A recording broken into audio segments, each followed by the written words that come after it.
سلام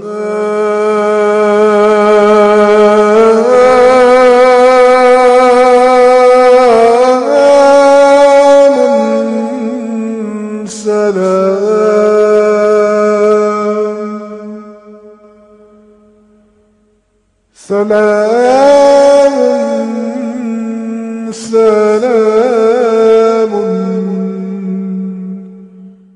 سلام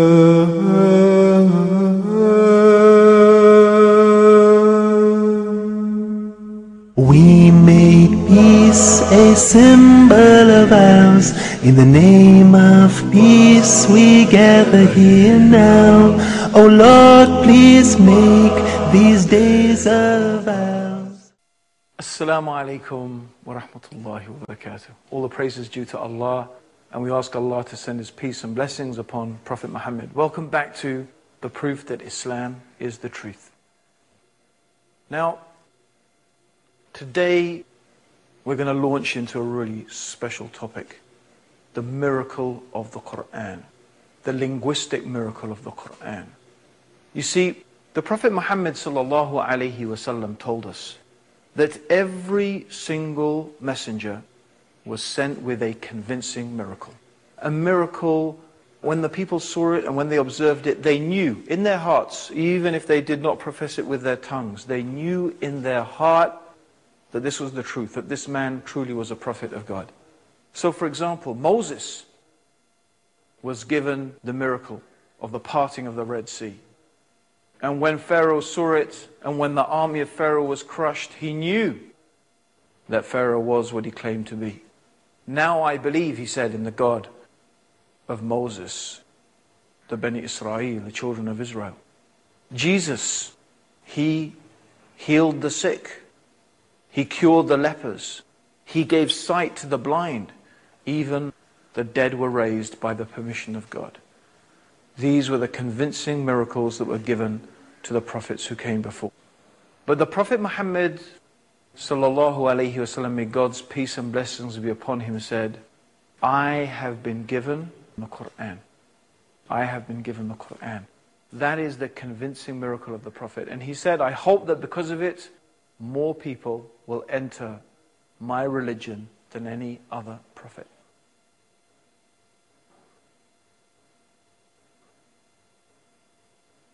So today we're going to be discussing the miracle of the Quran. This is it. I'm holding in my hand here a miracle.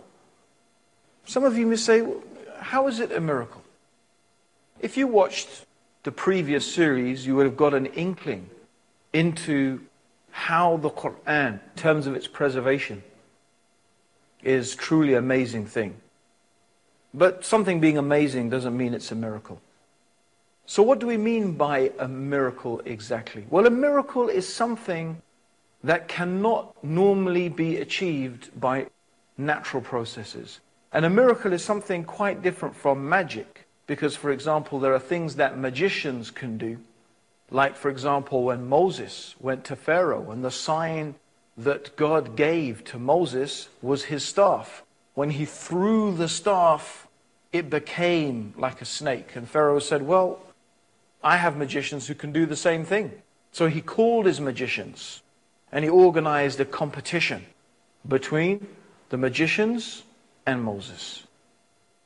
And so the magicians, they managed through their magic to deceive people into thinking that their staves were snakes. So they threw down their staves, and they did. They deceived the people into believing that these staves were snakes, and it seemed as if they were moving. But then, when Moses threw down his staff, it demolished the magic. And the magicians themselves realized that what had taken place was beyond what any magician could accomplish.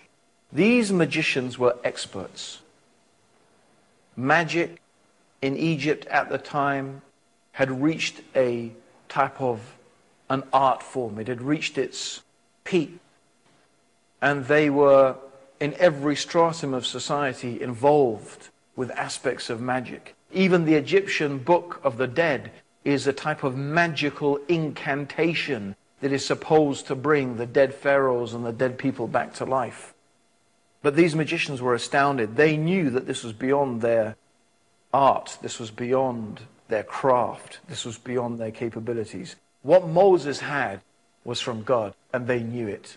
For them, it was a convincing miracle. Similarly, in the time of Jesus, the people were very skilled at the time in medicine, and the Jews were very proud of their abilities in the field of medicine. But yet, when Jesus came, giving sight to the blind and curing lepers, even the dead were brought back to life, they knew that this was beyond what any human being could do. This was something that was from God. So how can a book, the Quran, how can this be a miracle on the same level as that? That's what we're going to be examining over the next 2 episodes of the proof that Islam is the truth. Because that's what we're trying to bring to you. The evidences that can convince any rational, sensible person that Islam is exactly what it claims to be. The divine revelation from Allah, the creator of the heavens and the earth, for the benefit and the guidance of all of mankind. Now, of course, what is noticeable is that each miracle is appropriate for each time and for each place. As I mentioned, you see, the miracle that was given to Moses when his staff became a snake and how it was able to destroy the magic of the magicians was suitable to Egypt at that time, because that was what they were impressed by. Similarly, in the time of Jesus, the doctors and the people who were expert in medicine were very impressed. They knew that compared to what their capabilities were at that time, there was no way that they could do those things. They knew that what Jesus had brought was something that was from God. So it was very suitable to that time, to that place. But the Quran is for all times. The Quran is until the Day of Judgment. And the miracle of the Quran is not just one miracle. Its aspect is miraculous in many, many different ways. And certainly, one of the miraculous aspects about the Quran are the statements in the Quran concerning the natural world, concerning things that normally is the realm of scientific investigation. Yet, the Quran contains information that no person could possibly have known 1,400 years ago. These are the scientific miracles of the Quran, because the Quran is guidance, the age of science, just as it was guidance for the age of the Prophet Muhammad, may God's peace and blessings be upon him. But our topic today is not the scientific miracles in the Quran. We're going to be dealing with that in some further episodes. Today, our topic is the linguistic miracle of the Quran. And in some ways, this is a historical investigation, although it is still something that is a challenge that stays until this day. Because the Arabic language is a living language. People still speak Arabic. People can still pick up the Quran who speak Arabic and read it and understand it and comprehend it, even though this book is 1,400 years old. You would be very hard-pressed. In fact, I don't even know if there is another book like this in the world today, or another language like this in the world today, that is so ancient, yet people still comprehend it and still people understand its language. So this is something very special about the Quran. But what we're going to be investigating is this linguistic miracle of the Quran, the challenge of the Quran that was laid down to the Arabs 1,400 years ago. If you do not believe that this book, the Quran, is from God, then produce one chapter like it. Just produce one chapter like it. And if you can't do it, and verily you will never be able to do it, then fear the fire, fear the hellfire, whose fuel is men and stones. So this is the challenge of the Quran. The challenge was for the Arabs to produce just a chapter like the Quran. So I want to really spend a little bit of time explaining the significance of this. And in order to do that, we need to travel back in time and we need to understand something about Arabia in the time of the Prophet Muhammad. May God's peace and blessings be upon him. And we have to understand that this was a time, this was a place with no civilization that we can speak of. It was a real backwater. There was no real civilization there. It was, in fact, the life in Arabia in the time of the Prophet Muhammad was barbaric. We could describe it as barbaric. A common practice was female infanticide. They had no roads, no impressive buildings, no amazing infrastructure, no art forms to think of and to talk about. But what they did have, of course, what was in place was the language. They were masters of their language. And if they had a civilization, their civilization was in the language itself. And we're going to talk about that in more detail after the break. Don't leave us. Stay with us for the proof that Islam is the truth, the linguistic miracle of the Quran.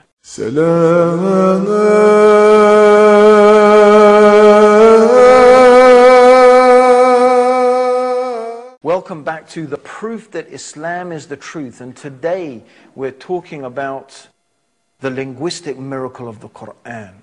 And we were talking about how the Arabs had no civilization to speak of in terms of monuments and buildings, but they were extremely proud of their language. In fact, the word Arabs use for people who are not Arab is ajmi. And ajmi means someone who is dumb. It's like someone who can't speak.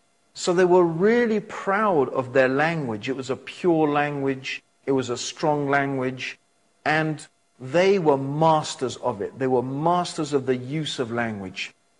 And they were very, very fond of poetry as well. In fact, they had a marketplace for poems, a marketplace for poetry. It was called Uhaz. And this is the context in which I need to place the revelation of the Word of God, the Quran.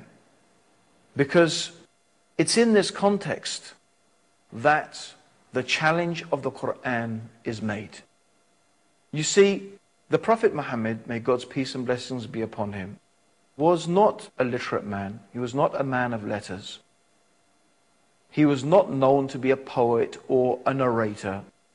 That's not what he was known to be. He was known to be honest and truthful and trustworthy, yet he came with this book, outstanding in its qualities, a masterpiece of literature, unlike which the Arabs had never heard before.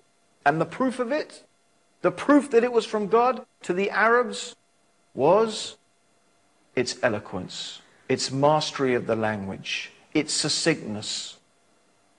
So the Quran made a challenge. The first challenge was because the people were saying, Muhammad invented the Quran. They were claiming he invented it. So